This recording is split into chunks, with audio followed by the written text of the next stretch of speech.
Hey guys, Nick from Woodcraft. I have another tutorial video for you today, and obviously we're going to be talking about some stair stuff.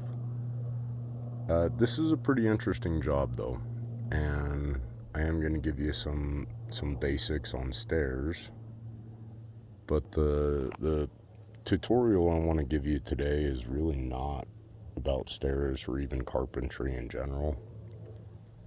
Today's tutorial is actually on being successful in business.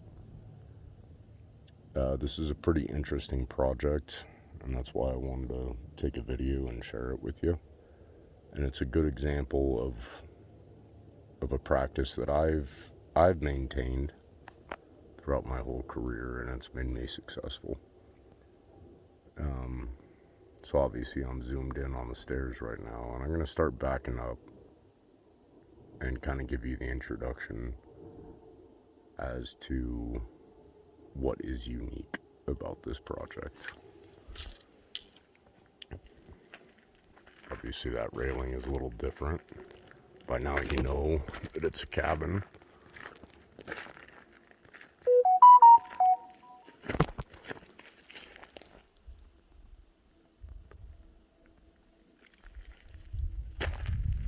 So I'm here to fix those stairs. There's another set over here. And while I'm out here, I'm going to fix these as well. Do some TLC on all these. What makes this project interesting is not just where it is, but the customer that I'm doing it for. He's a guy that I've done a fair bit of work for him personally as well as his friends. Very wealthy, very successful, but also a really good dude. And there's a loyalty factor, and that's kind of a tutorial that I want to give you today. There's a loyalty factor when I talk to this guy. You know, other people see his money and they bid work for him 10 times higher than what's fair or what anyone else would pay, just because they know he has the money. I'm actually out here to work on these stairs for free. I'm not charging him for it. I don't need to. Like I said, it's a loyalty thing. I'm doing it because I respect the guy, and he also gives me a lot of work and pays me fairly. I don't overcharge him on that, you know.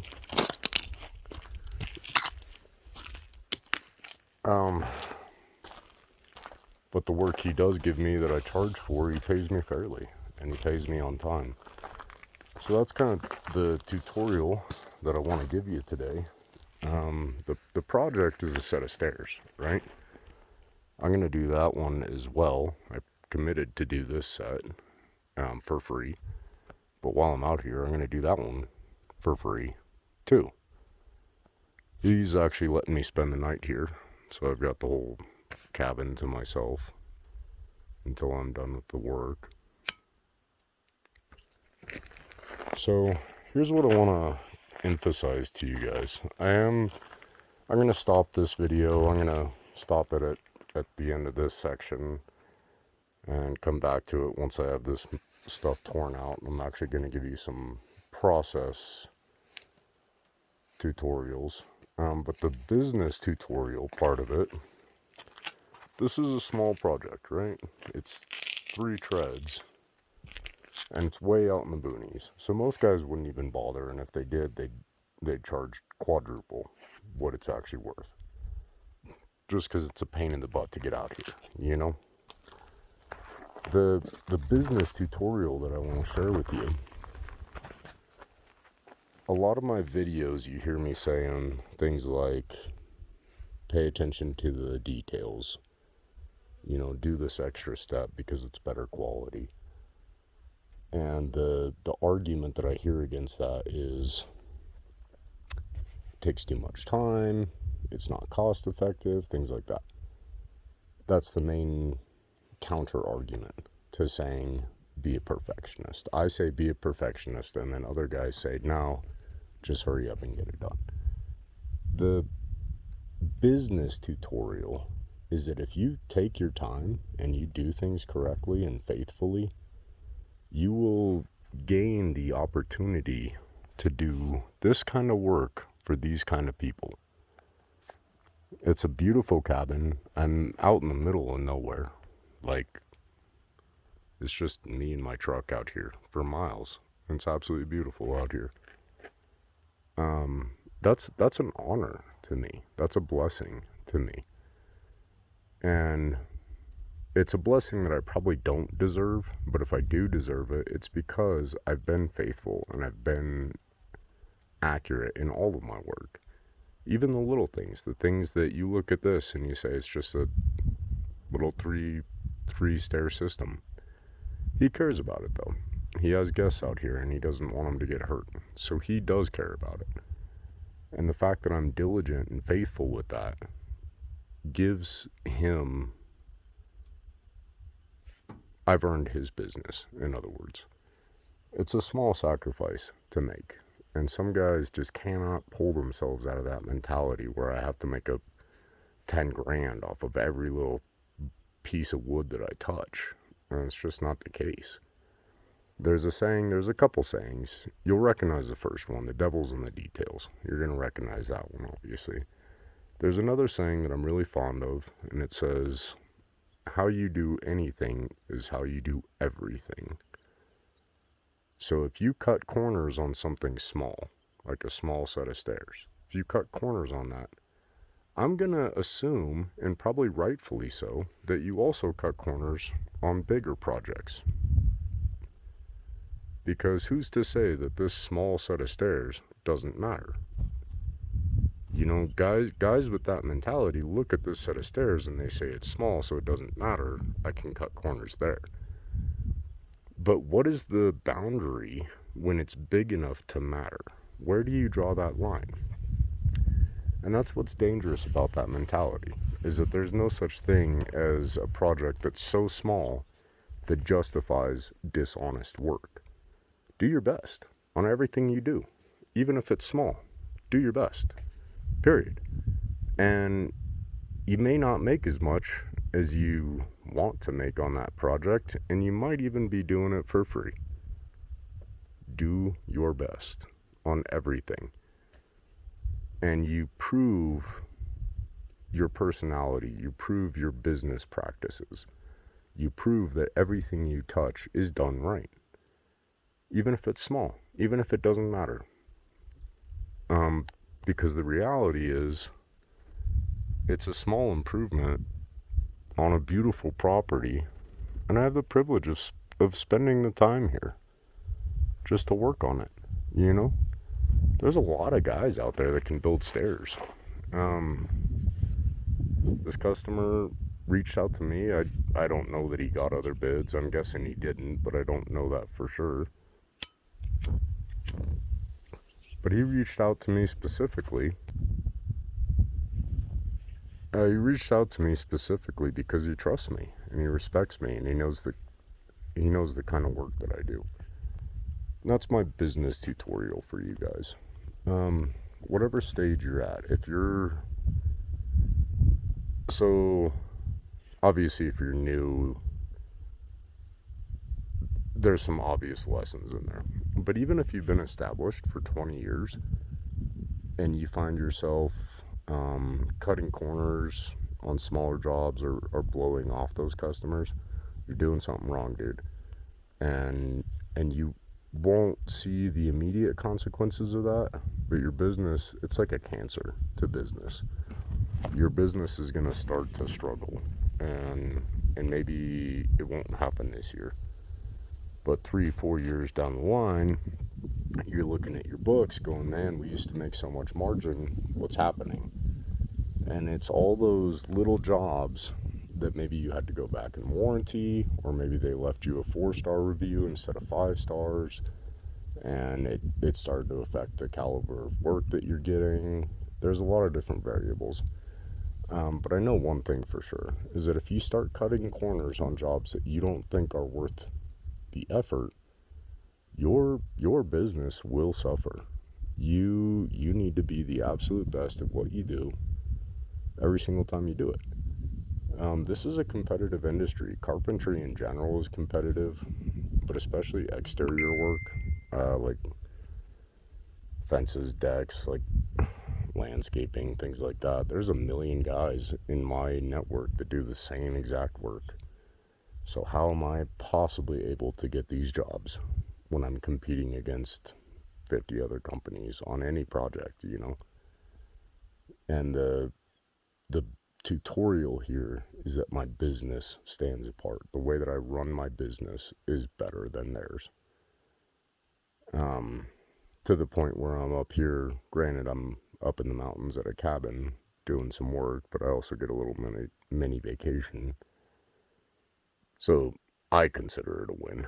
But I'm doing the work for free, you know? And that's something that a lot of guys are not going to be willing to do. They're going to want to spend the night here or crank it out in a day, and either way they want to charge something. I don't need to.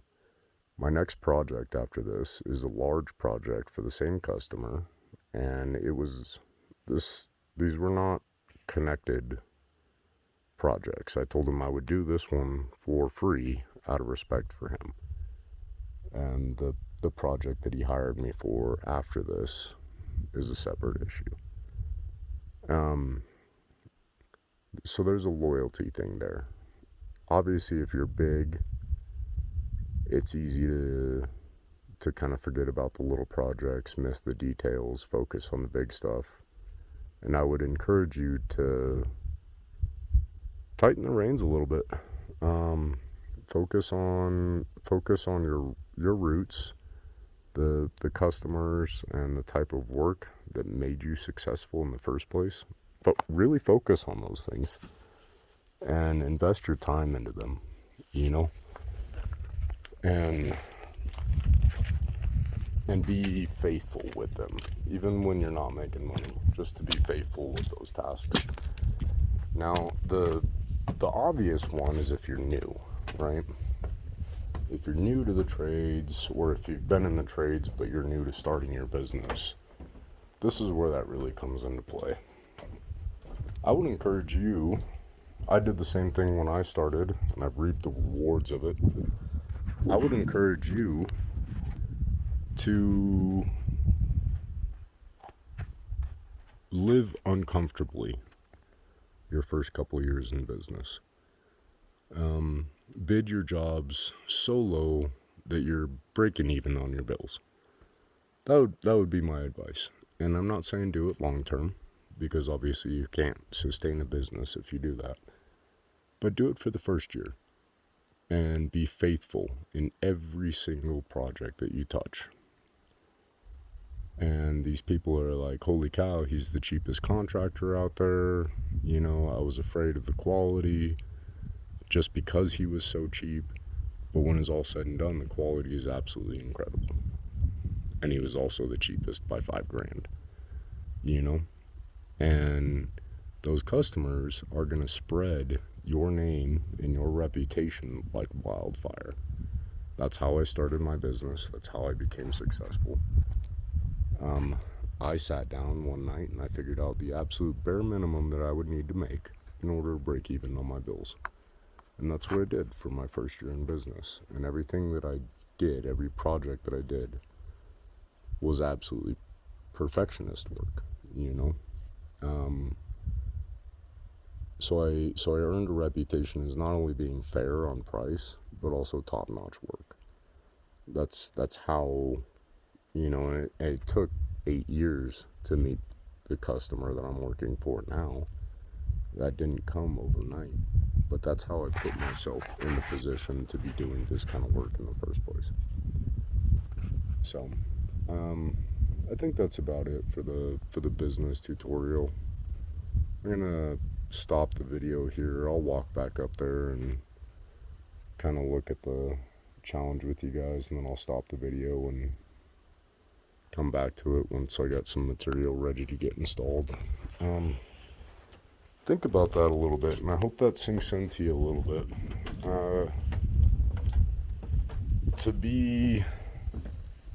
It's easy to be faithful and do your best work when you know that you're going to get a fat check at the end of the job. You know, that's easy. Anyone can do that. But to be faithful and diligent when you don't even know if you're getting a paycheck at all, but to still do really good work, that will set you apart from your competitors, and just as a person as well, to the point where you're actually developing personal relationships with your customers, and they know you, they know who you are, they care about your kids, they care about your family, things like that. That's an honor. That's an honor to me. Like, I could have done this job. There's a hotel about a mile down the road. I could have earned this job, charged for it, and then the customer would have asked me to spend the night in the hotel. Because I'm out in the boonies, you know. I don't really want to sleep in my truck. I kind of want to sleep in a bed. I'm a little spoiled like that. I've slept in my truck before, but I'm old and I don't like it as much these days. So theoretically, I could have still got this project, but been spending the night in a hotel. The fact that I've earned the project in the first place and also been given permission to spend the night in his cabin is an honor to me. And it's something that I've earned, and it's not because I'm cheap. It's not because I'm doing the work for free. I've earned that because he trusts me, because he trusts the caliber of my work, and he also trusts me as a person. And I've earned that with faithfulness, and even the little things, the stupid things that you don't think matter. It's just 3 stairs. Who cares? It does matter. It matters to someone. It matters to the guy that owns this property. And if you're faithful and you're diligent with that, you will be rewarded. The challenge here, so process, I'm going to show you guys some process stuff. Challenge here is obviously that this material is pretty worn out. I brought enough material to replace the stringers as well, because I didn't know if they were deteriorated or code compliant. They're actually code compliant, but I'm gonna double up on them. The ones that are there now are actually salvageable, so I'm not gonna replace them entirely, but I'm gonna double them up. And I'm gonna show you all that process.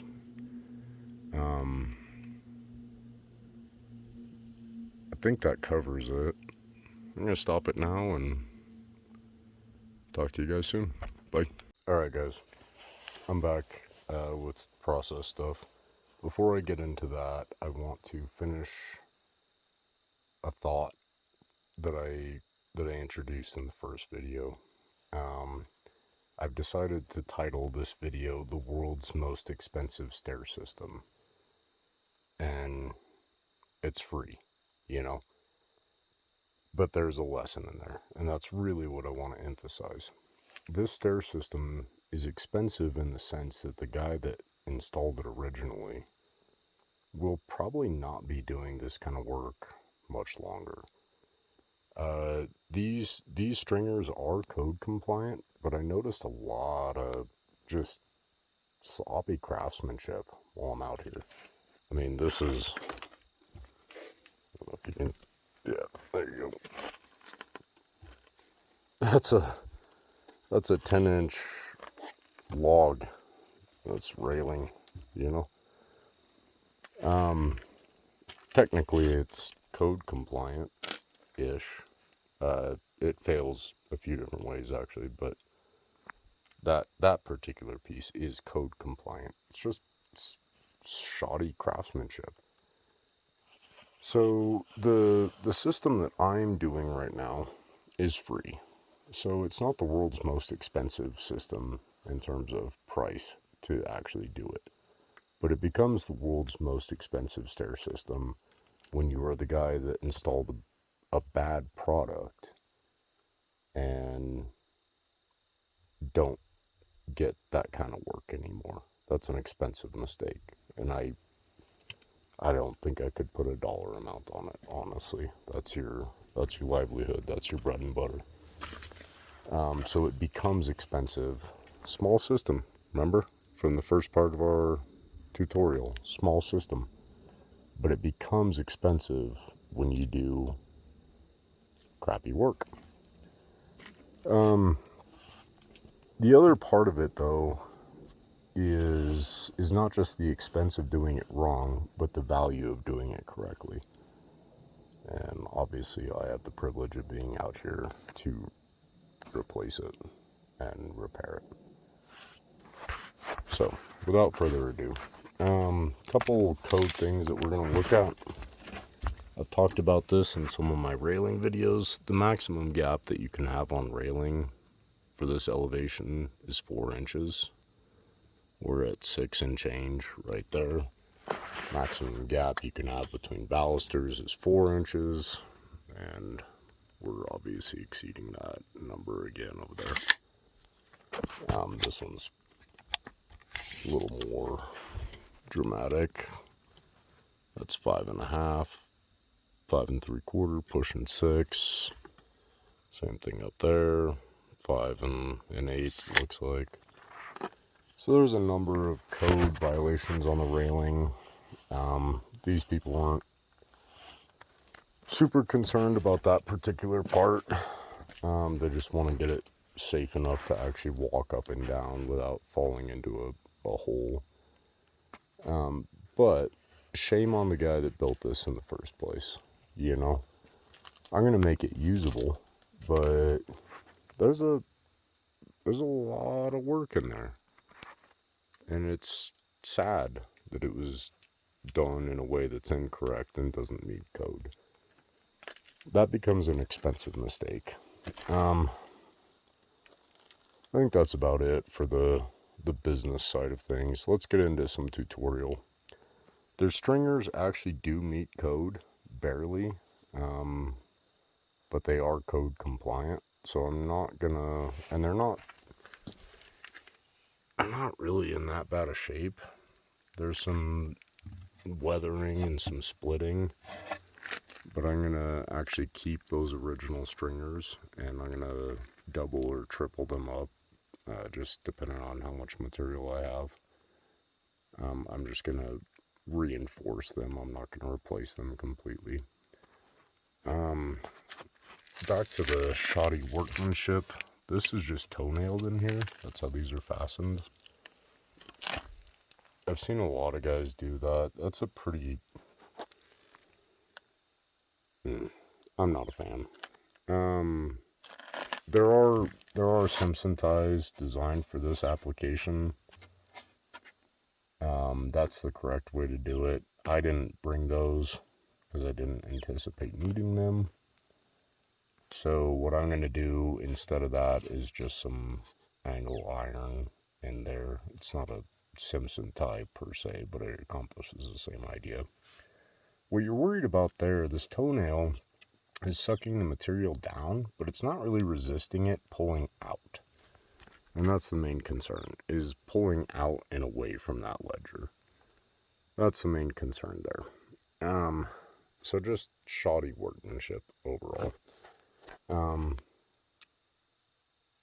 Let's get into some process stuff. Guys get intimidated by cutting stair stringers. I want to show you how to do that. How to do it correctly and quickly.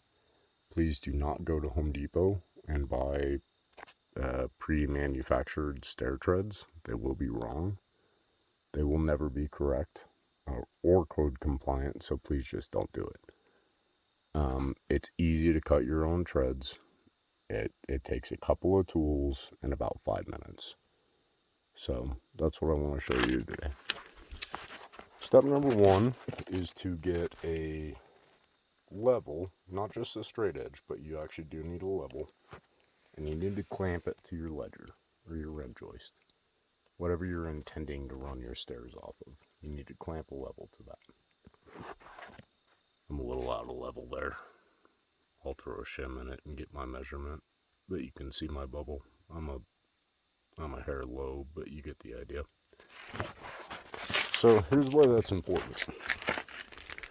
What I need to calculate from here is my total elevation drop from the ledger to the base of my stairs.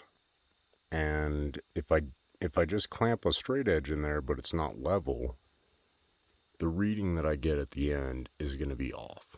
So I need to know for sure that this measurement is level from the rim joist. You can use a builder's level if you have one, but they're about $1,200. So I'm assuming that you don't have one laying around if you're not a carpenter.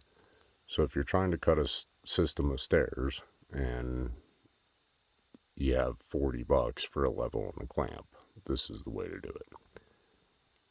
So once I get that level in there, I'm going to take a measurement from the bottom of my level to where my stairs are landing.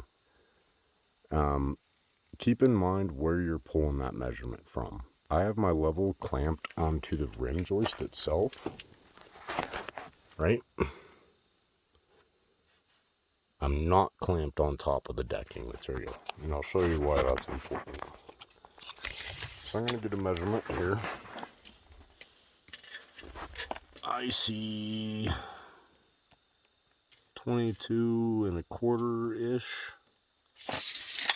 I'm a little out of level, like I said. I'm not super worried about it because I've already done the math. But let's go with 22.25, right? The other thing that I need to remember is the thickness of my finish material, which is 2 inches. Okay, so let's come over here. I've got this set up for you. Let's come over here. Here's some more finish material. That's all the old stuff that I've pulled off. These stringers, like I said, are actually code compliant and usable.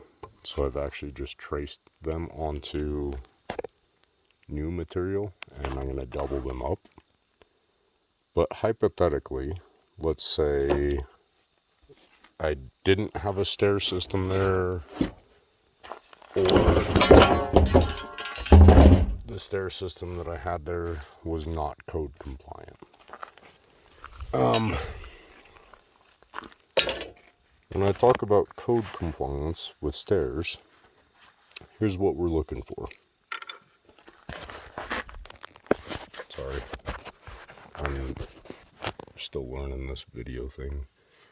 The maximum rise you can have, there's your rise and your run. Your maximum rise, 7.25. Your maximum run, I think it's 10 5/8. I would have to double check that. I usually build mine at about 6 inches on the rise, and then 12 inches on the run. The math is easier, but it's also more comfortable to walk up. You have like a full 12 inches to step on, and you're only stepping up 6 inches per tread. But there is a code limit to the maximum rise and the minimum run. In other words, you cannot go under 10 5/8 for a run. So here's where we run into code compliance issues.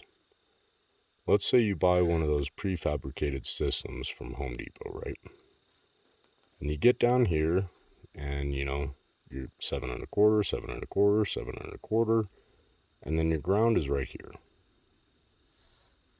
right? So your last step is 3 inches. And I can't tell you how many times I've seen this.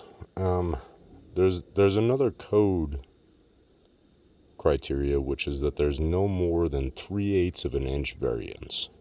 I'm going to circle it because it's scary.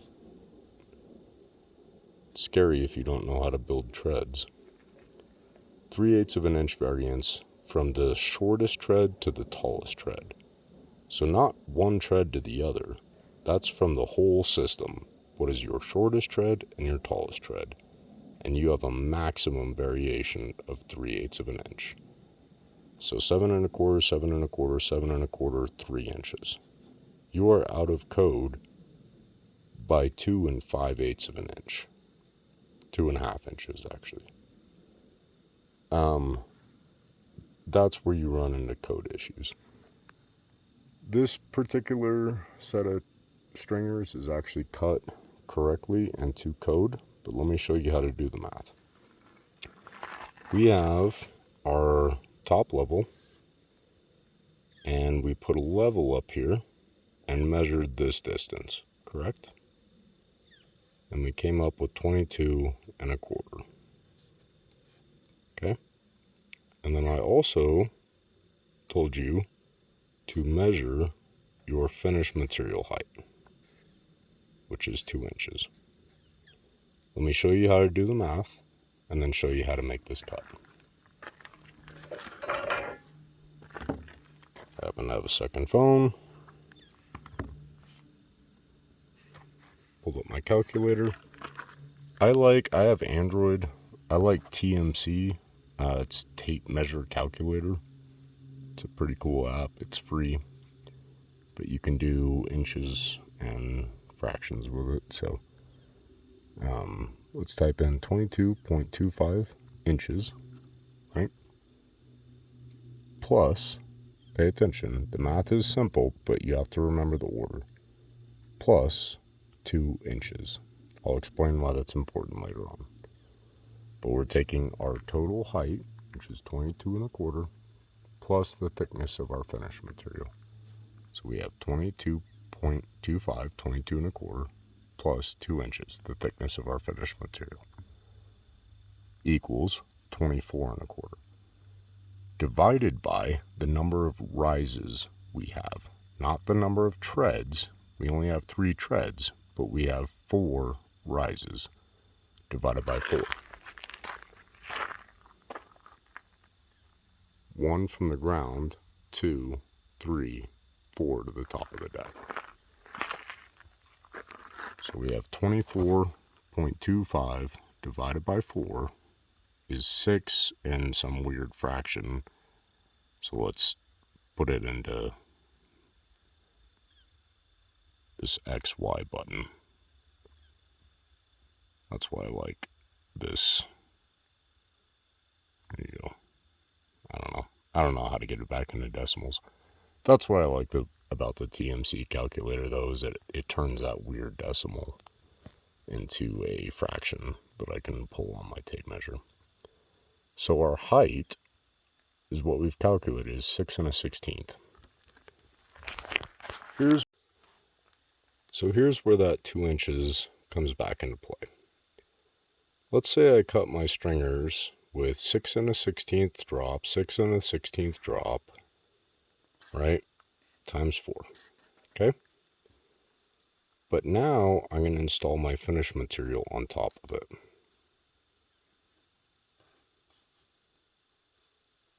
Right? And then so on and so forth. So what happens at the top is that I have a 6 1/16 drop on my stringer, but I've added 2 inches to it. So I end up with 4 1/16 to the top of the deck. On the bottom, I also have a 6 1/16 inch drop, but I've added 2 inches of material off of the ground. So this total rise becomes 8 1/16. And now I'm 4 inches out. My tolerance is 3/8 of an inch. So my maximum rise is 6 1/16. The correct way to build these is to drop 6 1/16. Sorry guys, my phone acted up on me. The correct way to do this is to take your 6 1/16, 6 1/16, 6 1/16, 6 1/16, but minus 2 inches. And that compensates for your finished material. And I'll explain why. So now you have 1, 2, 3, 4 rises, which is what we calculated. But once I add that piece of 2-inch material, I'm going to drop the whole system by 2 inches. So without finished material, this piece right here is sitting at 8 1/16, right? But once I add that 2-inch block of material onto each tread, right? I'm going to level out the whole system. Hopefully that helps. Here's how you actually make that cut, mark it and make it. You need a framing square. I forget what these tools are called. They're designed specifically for this purpose. They're about $5 for the pair, but they screw onto a framing square, and they're designed specifically for this purpose. You can see that I have 6 1/16 on this brass nut, whatever you want to call it. Sorry for being ignorant. I have 10 1/4 over here, which is not code compliant, but they're running the treads past the stringer, so it does become code compliant. Make sure you're on the 16th side of your gauge. And then when I slide this onto my stringer, I'm going to set my phone down to make that mark real quick.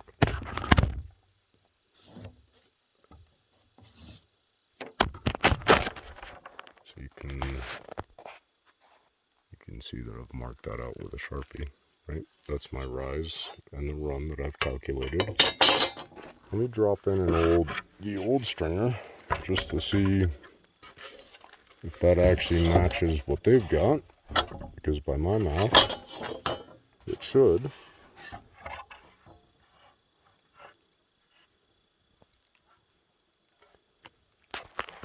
That looks pretty dang close to me. Looks like their front might be a little washed off on this side. But you can tell where the math is coming from. So that's it in terms of process for today. My phone's about to die. I'm also running out of daylight, but it's pretty to look at, so I'm not complaining about that. I'm going to double these up. I've also decided to coat these in roof tar. This particular side of this property gets a lot of exposure, and I think that's part of the reason why it failed in the first place. So I'm going to coat them in roof tar, reinforce the base, triple up the stringers. That decking I'm going to plane down, and then I also brought new decking on top of my truck to replace the pieces that are not salvageable. I think that'll be a wrap after that. I'll take a little video when I'm done out here, and I'll just pin it to the end of this video. So anyways, hope you guys are learning something from this. God bless. Bye. Hey guys, just about done out here. I got my stringers tripled up. They're all coated in roof tar. Replaced or repaired most of the decking up on the top. Cleaned up the threshold underneath the main door there. And I got that side sanded as well. So I'm gonna finish putting in this decking and then spend the rest of my time out here doing some stain. Hope you guys learned something. I'll do a finished video tomorrow before I leave. Have a good night. Bye. Alright guys, there's the finished product. Little set of stairs, nothing too fancy, but like I said in the beginning, it's for the customer that I care about, and it's meaningful to him. The set of stairs was not part of the deal here, but I decided to do it for free as well since I was out here. Treat your customers with respect, build relationships with them, and your business will prosper because of it. God bless you guys. Bye.